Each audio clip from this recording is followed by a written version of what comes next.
Sejam bem-vindos a mais um episódio do Mindcraft. Hoje, no episódio de hoje, a gente vai falar sobre inovação antecipatória. A gente vai falar um pouquinho como que os bancos, as instituições financeiras, elas podem se preparar para o futuro que está por vir. Pode ele acontecer ou não, né? E hoje aqui, para me ajudar com esse tema, estou aqui com um grupo de especialistas, com feras aqui, para a gente poder discutir um pouquinho sobre isso, especificamente no mercado financeiro e segurador, que é o nosso foco aqui. E a nossa primeira convidada, Renata Petrovic, na Head de Inovação Aberta do InovaBrá. Seja bem-vinda, Renata.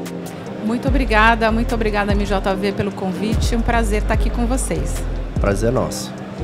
O nosso segundo convidado, Rafael Lessa, ele é Chief Product Officer da Nelway, né, uma empresa do Grupo B3. Seja bem-vindo, Rafael. Obrigado por aceitar nosso convite. Eu que agradeço a MJV. Um tema super relevante hoje, tanto para o mercado financeiro e seguradoras. Então acho que vai ser muito bom aqui o nosso bate-papo. Perfeito. E por fim, mas não menos importante, o nosso head de futuros da MJV, Murilo Albanês. Seja bem-vindo a mais um episódio, mais uma vez aqui com a gente no Mindcraft, Murilo. Obrigado, Kleber. Boa tarde, pessoal. Um prazer estar aqui, falar desse tema que é tão interessante e ligar ele com o mercado financeiro. Bom, então vamos lá, vamos ao que interessa. E para a gente começar o nosso papo, eu queria aqui fazer uma provocação, queria ouvir um pouquinho de vocês a respeito disso, né? Quando a gente fala sobre o conceito de inovação reativa, né? A gente pode dizer que existe esse conceito de inovação reativa, né? E se sim, como que esse conceito ele se diferencia da inovação antecipatória? Qual é a relação, ou se é que existe alguma relação? Como que esses temas eles se interligam? Fiquem à vontade, não briguem, um de cada vez. Eu posso começar aqui. Claro, eu acho que existe sim, tá? A inovação reativa, acho que o próprio nome já diz, né? Uma inovação que a empresa reage a alguma coisa, algum acontecimento do mercado, né? Na verdade, a gente está falando aqui de níveis de maturidade de inovação das empresas, né? A inovação reativa é aquele primeiro nível onde a empresa não tem uma sistemática de inovar e ela simplesmente reage aos movimentos de mercado. E aí, para a inovação antecipatória, a gente está já falando de um nível de maturidade alto, de inovação de uma empresa, onde já existem processos estabelecidos de mapeamento de tendências e de realmente, como o próprio nome diz, antecipar, né, o futuro, quer seja por meio de contexto de cenários, olhar para parâmetros aí diversos, desde economia, regulação, mercado, concorrência, dentro e fora do setor de atuação da empresa. Então a gente está falando realmente da empresa estar estruturada para moldar, né, o futuro e se planejar para caminhar em direção a ele, criar seus próprios mecanismos e planejamento de ter um portfólio de iniciativas condizentes aí para o caminho do setor que seja, né? Acho que pegando um complemento, eu vejo muita inovação reativa, muitas vezes também o apetite ao risco, né? Quando a gente está fazendo uma inovação reativa, geralmente essa inovação ela já foi validada no mercado. Eu já sei que aquilo tende a dar certo ou já deu certo. Então, na reativa, eu vou pegar uma ideia que muitas vezes um concorrente ou alguém teve e eu vou praticar isso para dentro, né? Mas eu já tive uma visão de fit com o mercado já atendida, né? Diferente da antecipatória, que eu tenho um apetite, vou ter que ter um apetite ao risco muito maior, porque é uma incerteza que eu vou ter durante o processo de inovação. E muitas vezes esse processo ele pode não acontecer porque pode ser invalidada a ideia. Então, a reativa, eu tiro esse risco no contexto de um todo, né? E eu acabo aplicando aquela inovação que já deu certo. Óbvio que eu posso agregar valor em cima de uma inovação que está ocorrendo. Ou seja, eu posso trazer uma proposta de valor melhor, eu posso trazer uma tecnologia melhor, eu posso trazer uma user experience melhor. Mas a ideia central, ela já foi provada no mercado. Perfeito. Só que acho que vale dizer que esse conceito de risco, ele é relativo, né? o quão arriscado é ser um follower também, né? Então a gente tem que ponderar, mas concordo, a gente está falando de uma inovação antecipatória onde existe muita incerteza, onde a gente não conhece, é sempre normalmente um mercado novo, um produto novo, e requer muito aprendizado, muita tolerância à incerteza. Mas é aquela história, né? Não dá para chegar no mercado muito cedo, mas também não muito tarde. E aí o conceito de risco o risco de chegar tarde também é alto, né? Então acho que tem que ponderar essas duas coisas, né? Exatamente. Eu acho que complementando essa conversa, acho que a questão da maturidade ela realmente é importante aqui no sentido de quais os caminhos factíveis, né? Ou possíveis.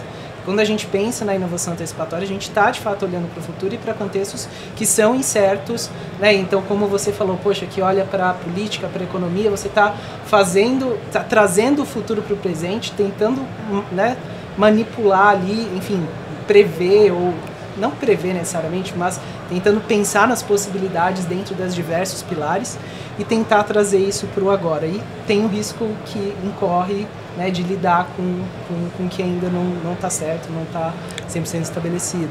Mas, de fato, não fazê-lo também tem um risco incorrido. É os dois lados da moeda, né? Acho que como bem falado, né? Ou eu posso ser muito rápido e também o mercado não está pronto para absorver minha inovação. Ou se eu for muito lento, meus concorrentes passaram por mim, né? Então acho que entra muito também o contexto de agilidade, né? Se tu é reativo, tu tem que ter uma agilidade de reação muito rápida, porque senão tu vai perder o time também, porque teus concorrentes vão estar fazendo na tua frente, né? Isso é um antecipatório, no final do dia tu vai estar tentando prever um futuro que é incerto, né? Eu acho que na inovação o timing, acertar o timing é uma das coisas mais fundamentais, né? De saber qual é o ponto de entrar e qual é o ponto de sair de um mercado. Acho que é tão complexo, né, que muitas empresas líderes não conseguem e perdem, né, o passo aí da mudança, porque não é nada trivial. E a gente vê grandes empresas gigantes no mercado que hoje não existem mais, né? Porque não acompanharam esse processo evolucionário. A gente pode pegar Blockbuster, por exemplo. Quando eu era criança, existiam várias lojas de Blockbuster. Hoje em dia não existe mais. Hoje em dia é Netflix, não existe mais uma loja Blockbuster. Então acho que algumas empresas elas acabaram ficando pelo caminho achando que o produto delas ia por si só se sustentar, né? Acho que é um ótimo exemplo que você trouxe aí, porque a Netflix eu acho que é um exemplo de uma empresa que acertou o timing, né? Acertou essa leitura, entendeu quando é que era o momento de parar com o aluguel de DVD e mover para o streaming, né? Então, uma empresa muito bem sucedida no timing, né, desse lançamento. Acho que é um ótimo exemplo aqui. Até porque antes não existia nem tecnologia suficiente para poder suportar uma Netflix, né? As pessoas não tinham internet direito aqui no Brasil, internet de qualidade, né, a ponto de poder suportar um serviço de streaming, né? Então é exatamente isso, né? Ela vem no timing perfeito. E esse time, quando fala de grandes players, por exemplo, Blockbuster, que acabou não acompanhando, a inovação reativa deles foi muito lenta. Sim.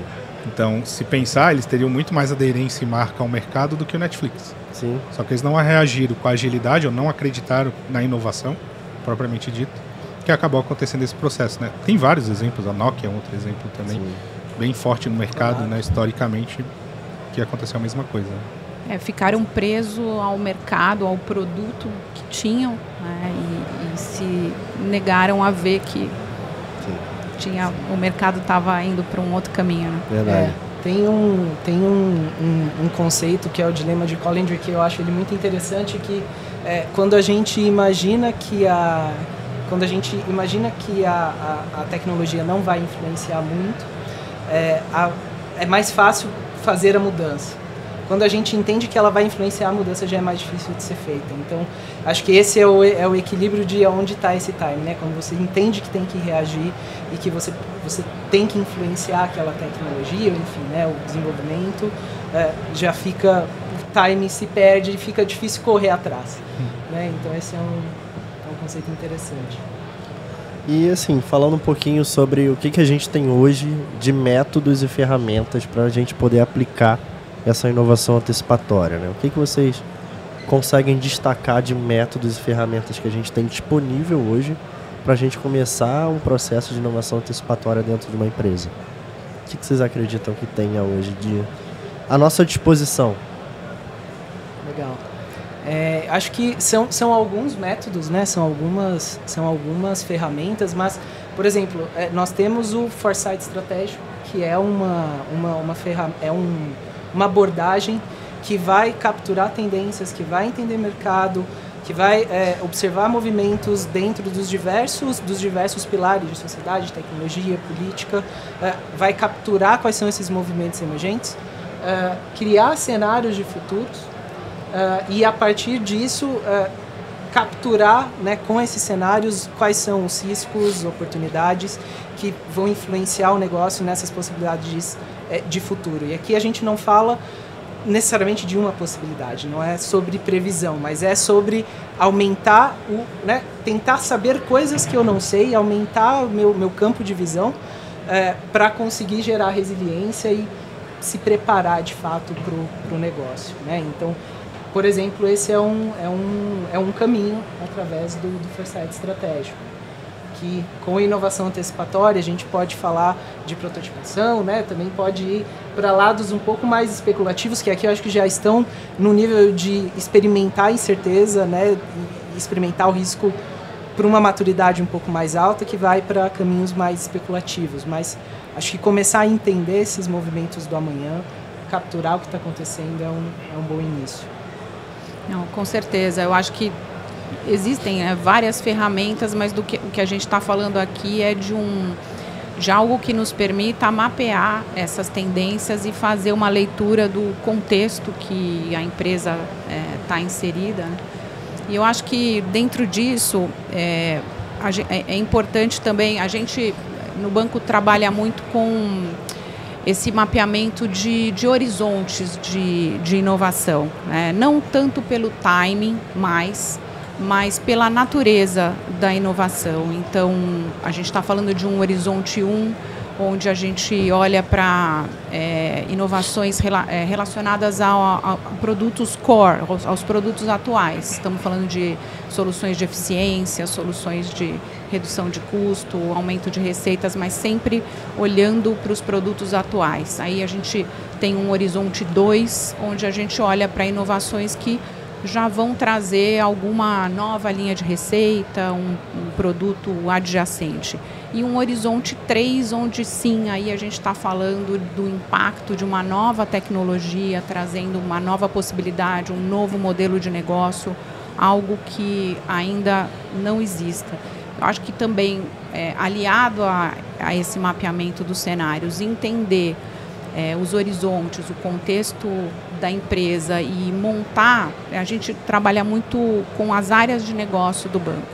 Então, a gente, como Inovabra, contribui na visão deles para entender esses horizontes, né, os cenários, e trabalhar nos campos de batalha que os interessam, né? Quais campos de batalha a gente vai atacar e de que forma nós vamos para um determinado campo de batalha, a gente quer ser líder, a gente quer acelerar, e aí, com base nisso, a gente monta um portfólio, né, que vai direcionar, olha, vamos precisar de uma solução de Open Innovation, ou nós vamos precisar de uma solução, comprar, de repente, uma solução, ou vamos construir dentro de casa, e isso a MJV já tem nos ajudado bastante. Então, eu acho que existe esse ciclo, essa exploração que vai desde do entendimento do contexto até a construção mesmo de um portfólio de iniciativas que estejam conectadas com a estratégia, no caso nosso, do banco e das devidas áreas de negócio que compõem. A gente, na empresa, a gente acaba tendo um mapa, um radar de tecnologia, né, do que impacta o nosso negócio, o qual a gente acompanha essas tendências mundiais do avanço tecnológico, né? Como a gente trabalha com dados e analíticas, então acaba que esse ecossistema ele tem evoluído muito rápido. Só que tem muita coisa que a gente ainda depende do uso de tecnologia para a gente poder evoluir e atingir outro patamar, né? Se eu pegar um histórico de inovações que foram ocorrendo, né, de repente a que está ocorrendo esse ano seja mais disruptiva para o nosso negócio, que é da OpenAI, ChatGPT, que está todo mundo falando, né? A gente passou por outras ondas de inovação que não impactou tanto o nosso negócio, então a gente acaba não olhando tanto para essa visão tecnológica dessa inovação. Mas eu acredito muito na inovação, para a gente, né, ser mais, vamos dizer, preditivo do que está acontecendo, muito uma visão de cultura de inovação. Então acho que a gente é um time, né, que a gente multidisciplinar, e eu acredito que a inovação ela é muito emergente também dos times. Então eu preciso trabalhar muita cultura interna para que as pessoas tenham a real visão do problema do meu cliente. O meu cliente, quando eu vou fazer uma inovação, ele não sabe como ele pode resolver o problema dele com uma ideia inovadora.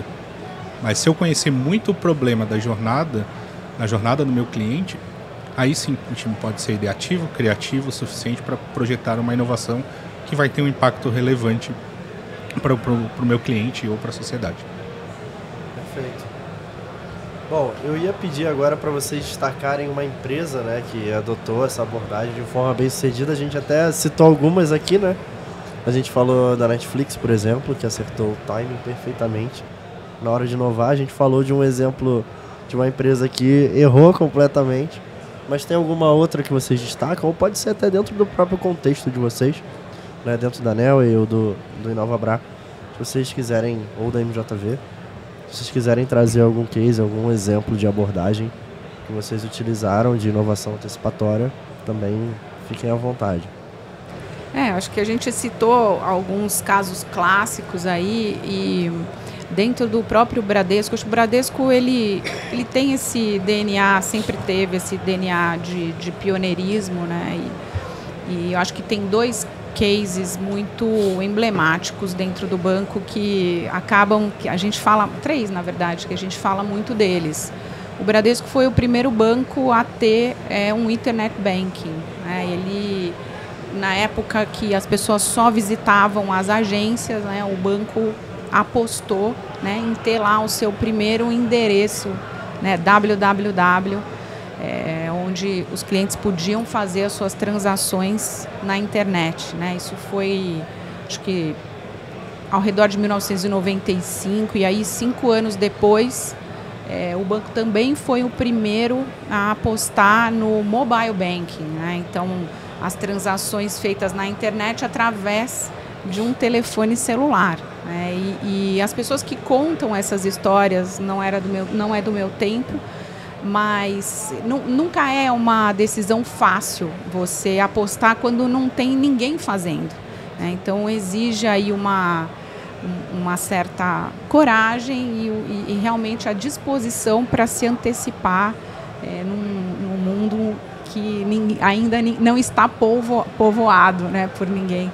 E recentemente também com a BIA, né, com o Bradesco Inteligência Artificial, foi o primeiro banco a ter um assistente virtual com base em inteligência artificial massificado. Então, acho que esses exemplos mostram muito esse caminho de apostar na inovação antecipatória, e é isso que o InovaBrá tem feito e tem trabalhado, né? Claro que o passo da mudança está cada vez mais acelerado, e o InovaBrá, a missão é justamente essa, né? É conseguir ajudar o banco a não perder nunca esse passo de mudança e esse pioneirismo que sempre teve. Eu acho que a gente tem vários casos, né, de fintechs que surgiram nesse meio do caminho. Ainda tem que se provar ainda, né, muitas delas, se realmente são mercado, se é rentável ou não, né, porque uma diferença tu inovar e ter a adoção do teu produto, outra coisa é tu conseguir equilibrar, né.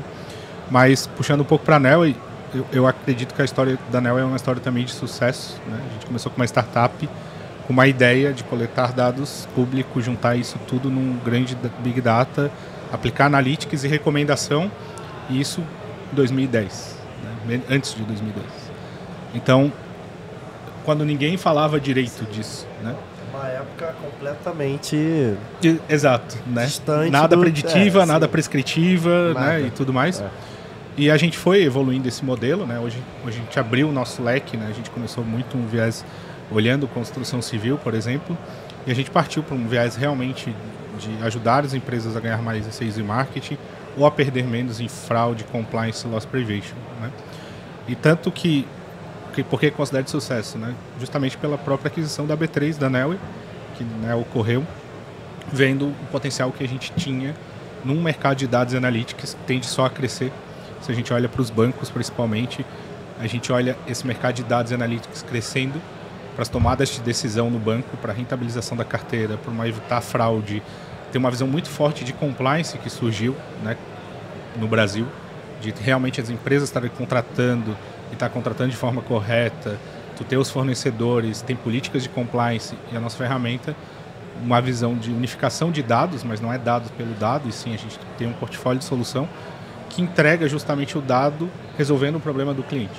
Né? Que eu acho que isso é o que tu casa com a inovação. Tu tem que resolver um problema real que ele tem uma necessidade, eu tenho que entregar algo que está resolvendo essa necessidade. Perfeito. E você acha que esse foi o principal motivo que levou a B3 a adquirir a Neoway? Acho que tanto o modelo que a gente atua de negócio e como a gente estruturou a empresa para atuar nesse modelo, porque eu acho que quando a gente fala de inovação, a empresa ela tem que ser moldada para trabalhar naquele modelo de negócio, né? Então o modelo de negócio é diferente de empresa para empresa e a forma que a empresa atua. A Neoway criou uma forma de trabalhar dados e analytics que não é só a tecnologia. A gente tem todo um time de Customer Experience, a gente tem vendedores especializados para falar sobre esse tema, a gente tem um time de produto, UX, tudo voltado para a inovação, né, para que a gente possa atuar nesse mercado. E eu acho que o poder de a gente falar e trabalhar com dados e analytics e a forma que a gente construiu produtos, a gente apostou em plataforma em 2015. Para quê? Para que a gente pudesse ter uma versátil, né? Ser versátil na construção dos produtos, ter agilidade nas construções do produto. Então, a gente fez várias apostas que permitiam a gente escalar em várias verticais de negócio. E isso, para mim, foi o grande diferencial que a B3 olhou para a Neoway e olhar esse nosso poder de inovação que a gente tem de construir produtos inovadores muito rápido. Legal. Perfeito. Falando aqui um pouco de MJV, acho que quando a gente trouxe o Design Thinking, né, e foi pioneiro na aplicação do Design Thinking, falando de investigar o usuário e imergir nesse mundo, identificadores e desejos. Acho que isso lá atrás, quando a MJV trouxe isso, foi um movimento também de enxergar essas necessidades, né, olhando historicamente. E hoje, puxando um pouco de sardinha até para o meu lado aqui dentro do núcleo de futuros, né, que nós temos exatamente esse papel de mapear o que está acontecendo para as diversas indústrias que nós atendemos, que são parceiros da MJV, de mapear movimentos emergentes e levar esses insights de forma que eles sejam acionáveis para o negócio, né? A gente também investigando, como a gente tem, plugando frentes de ESG, a gente tem recentemente uma frente da Amazônia, que também é um assunto quente. Então, de alguma forma, esse estar atento sempre perpassou a MJV e a gente conseguiu trazer isso e integrar nas nossas frentes de ofertas, assim. Então eu vejo isso como um movimento forte. Legal você ter testado isso. Pode falar. Eu ia só complementar que essa disciplina do Design Thinking, ela é crucial, porque ela obriga as empresas a realmente ter esse olhar de empatia pelo cliente, né? E não existe inovação, porque inovação, no fim das contas, a gente está falando de resolver problemas, né? E inovação que realmente resolva um problema do cliente, né? Quer seja qualquer tipo de cliente, né? Então, eu acho que essa disciplina e esse olhar para o cliente, ele nunca pode ser separado da disciplina da inovação. Não é só a inovação só existe se ela, no fim, chegar lá e melhorar de alguma forma. Mudar a vida das pessoas de alguma forma. Exatamente. Acho que o foco do cliente, né? O cliente está no centro da tua inovação e principalmente ele participar do teu processo. Sim. Muitas vezes a gente esquece do cliente e tenta entregar um produto feito, né? Um produto pronto sem a participação dele. Quando tu traz ele para o teu contexto e ele participa contigo, é muito mais fácil a adoção. Né? Então, E aí o design que foi comentado, né? Design Thinking, a gente aplica também metodologia de Service Design, por exemplo, dentro da Neoway, atrelada a Design Thinking. A gente olha muito a visão da jornada do cliente com as dores que tem em cada etapa dessa jornada, né? E tu conecta um todo, né? Não só o front stage, backstage. Então tu consegue atender um contexto do cliente que às vezes ele não está nem percebendo. Porque o cliente ele olha muito o que está aparente, né? O que está no front stage dele, não o que está no backstage. Só que muitas vezes o teu problema está no backstage. Tu tem que resolver lá atrás para que o teu front, que o teu contato com o cliente seja resolvido. Então eu acho que essa disciplina realmente é uma disciplina que permeia toda a inovação. Perfeito. Foi legal introduzir esse tema porque o Design Thinking ele mudou a nossa história, digamos assim, né? Ele mudou a história da MJV, né? Eu estou há 9 anos na MJV, eu estou como diretor de marketing hoje. Eu costumo dizer que eu cheguei quando tudo era mato, né? A gente tinha 300 colaboradores, hoje a gente tem 1.300. Mas eu fiquei encantado com o uso do Design Thinking, né? Eu já tinha ouvido falar, mas eu nunca tinha visto ninguém aplicar.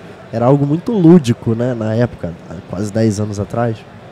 E é interessante porque quando a gente fala do uso da metodologia, como você bem citou, a gente está falando do ser humano no centro, né, da operação.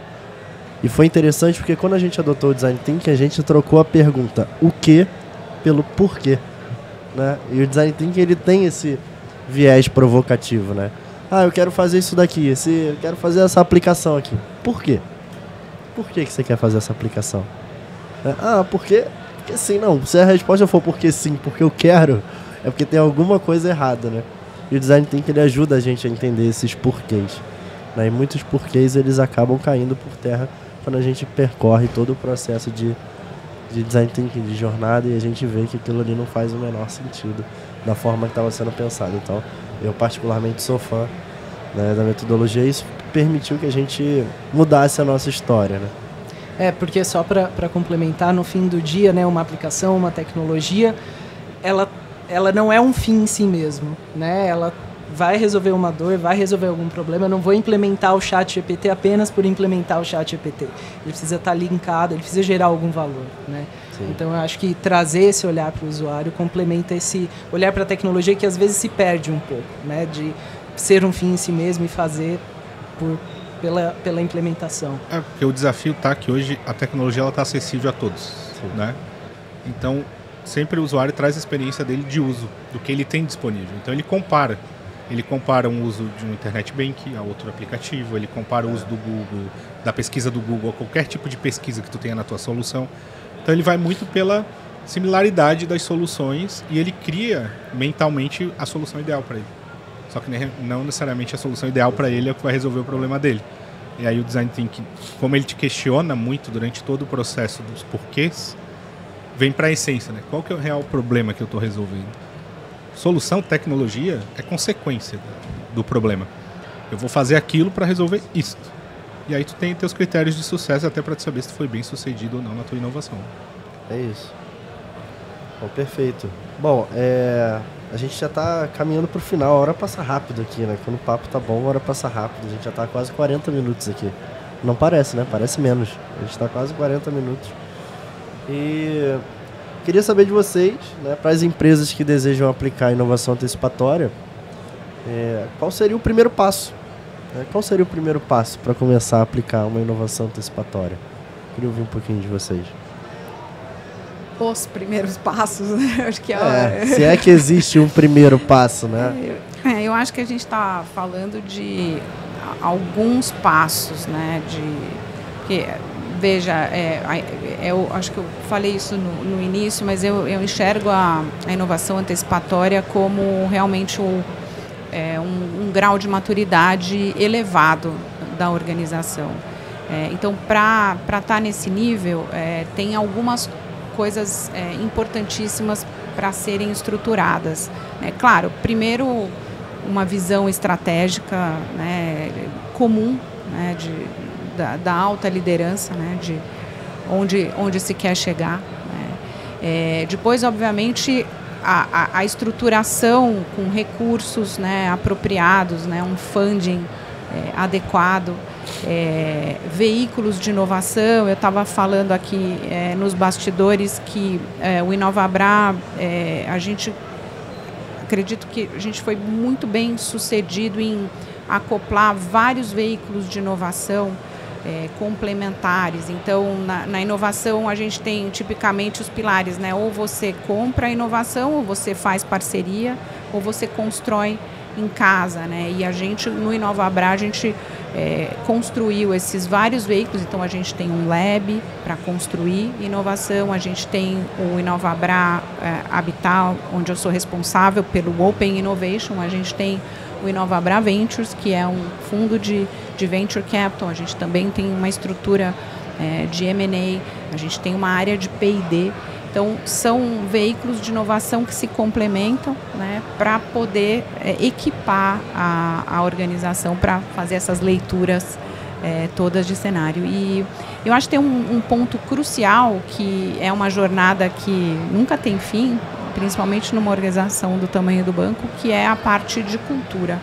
Então, eu acho que acabou de ser mencionado, mas acho que a parte de cultura, ela é parte integrante de uma estratégia de inovação e principalmente da maturidade de inovação de uma empresa.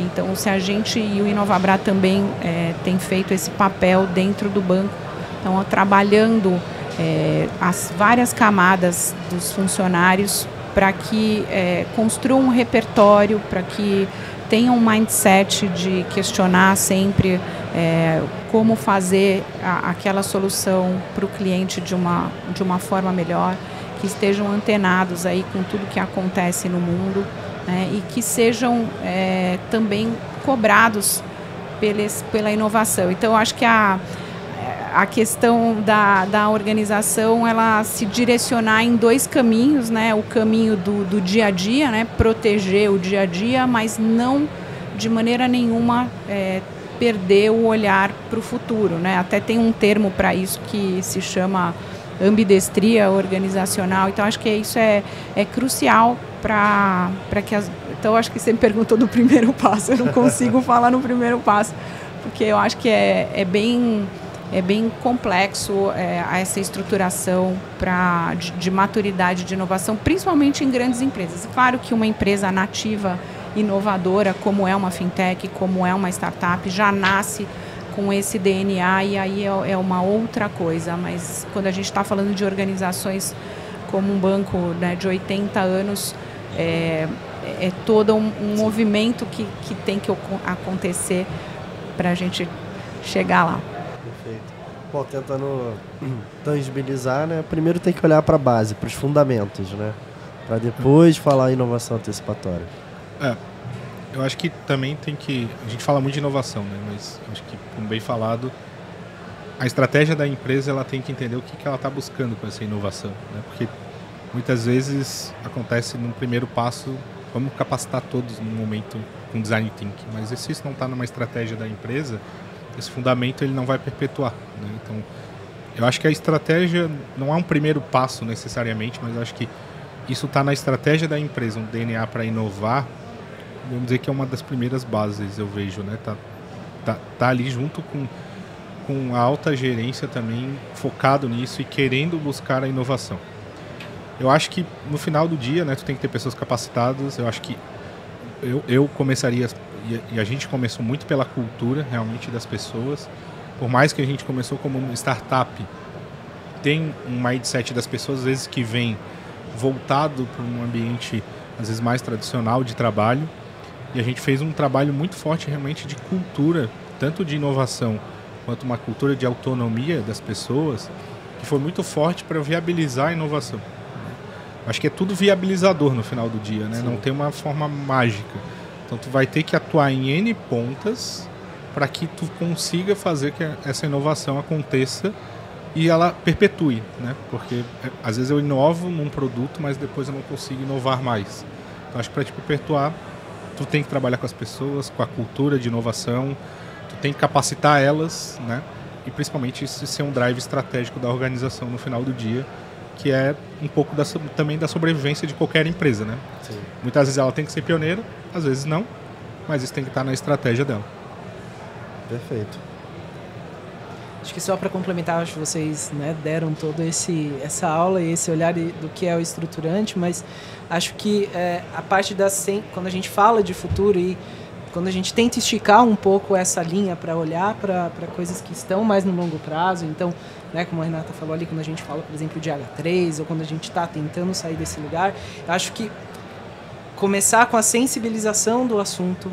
Então, poxa, você falou sobre trazer o radar, que vocês trouxeram um radar de monitoramento. Eu acho que começar a entender o que se passa fora, eu acho que é o primeiro passo para conseguir aí, né, de um olhar talvez menos estruturante, mas mais assim de puxar para o longo prazo, é olhar o que está acontecendo, buscar, abrir o olho e às vezes sair do contexto fechado ali. Eu acho que já é um bom passo, né, investir nesse caminho. Acho que daí depende de organização para organização, né? Tem organizações que optam, por exemplo, em tentar separar, né? Vamos separar o time. Pode ser uma estratégia, né? Mas depende muito da organização, vai depender muito, como foi falado, da maturidade. Sem dúvida. Tem organizações que já nascem, né, com inovação descentralizada, está em toda parte, né? Aí você vê essas big techs, um Google da vida, né? Ele tem a inovação ali em todas as equipes. Tem organizações que a gente está assim num movimento de descentralização da inovação, mas ainda com uma área orquestrando essas iniciativas, né? No nosso caso foi como a gente acreditou que seria mais eficiente nesse momento. Mas eventualmente, né, um cenário ideal onde já nasce, a inovação já está intrínseca, né, dentro da organização. Porque no final das contas a empresa ela precisa ser inovadora, né? Não um núcleo, um silo de inovação. Não, a empresa ela precisa respirar, né?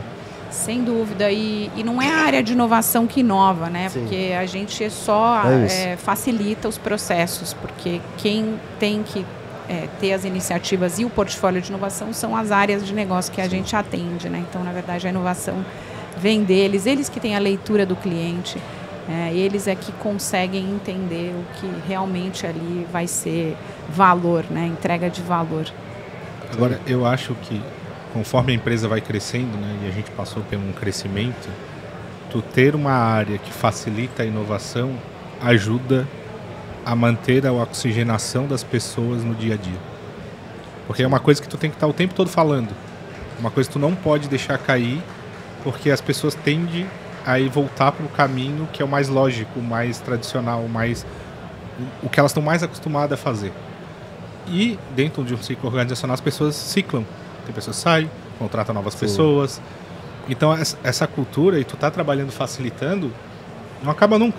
Porque é um ciclo que tu tem que estar o tempo todo falando, repetindo e contextualizando.